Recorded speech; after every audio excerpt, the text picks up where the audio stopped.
નમસ્કાર, આપ જોઈ રહ્યા છો નેશન પ્લસ ન્યૂઝ. હું છું હિરલ આપની સાથે. વડોદરા શહેર અત્યારે ટ્રાફિકની સમસ્યામાં ખરા અર્થમાં ઝઝૂમી રહ્યું છે. ખાસ કરીને શહેરના પશ્ચિમ વિસ્તાર ગણાતા ગોત્રીમાં ટ્રાફિકની સ્થિતિ અત્યંત દયનીય બની છે. ડ્રેનેજની કામગીરીના કારણે હરિનગર બ્રિજથી ગોત્રી સુધી વાહનોની કિલોમીટરો લાંબી લાઈનો જોવા મળી રહી છે. વડોદરાનો ગોત્રી વિસ્તાર અત્યારે વાહન ચાલકો માટે નરક સમાન બની ગયું છે. હરિનગર બ્રિજ ઉતરતાની સાથે જ ગોત્રી સુધી વાહનોની લાંબી કતારો દ્રશ્યમાન થાય છે. છેલ્લા કેટલાક સમયથી ચાલી રહેલી ડ્રેનેજ લાઇનની કામગીરીને કારણે રસ્તો સાંકડો થઈ ગયો છે, તો બીજી તરફ આસપાસના દબાણોએ બળતામાં ઘી હોમવાનું કામ કર્યું છે. સવાર સાંજ પીક અવર્સમાં જ અહીંથી પસાર થવું એટલે જાણે યુદ્ધ જીતવા સમાન બની ગયું છે. સૌથી મોટો ખતરો ગોત્રી GMERS હોસ્પિટલ પાસે સર્જાતા ટ્રાફિક જામનો છે.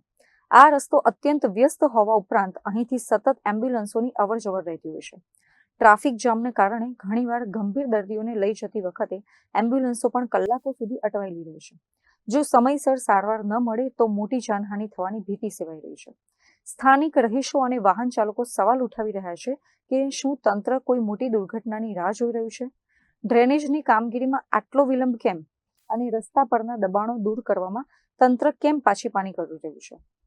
પોલીસ અને કોર્પોરેશનના અધિકારીઓ વચ્ચેના સંકલનના અભાવે સામાન્ય જનતા પીસાઈ રહી છે.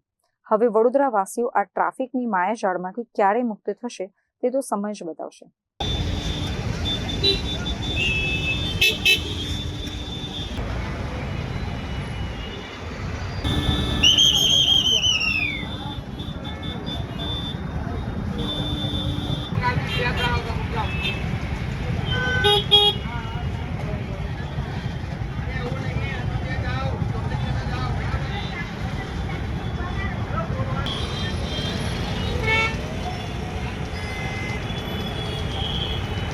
કેમેરામેન નવનીત પરમાર સાથે Chirag Patel, Nation Plus News, Vadodara. સમાચારોનો સતત અપડેટ મેળવવા માટે અમારી નેશન પ્લસ ન્યૂઝની યુટ્યુબ ચેનલને સબસ્ક્રાઇબ કરો, બેલ આઇકન દબાવો અને જોડાયેલા રહો ફેસબુક, ઇન્સ્ટાગ્રામ અને ટ્વિટર પર.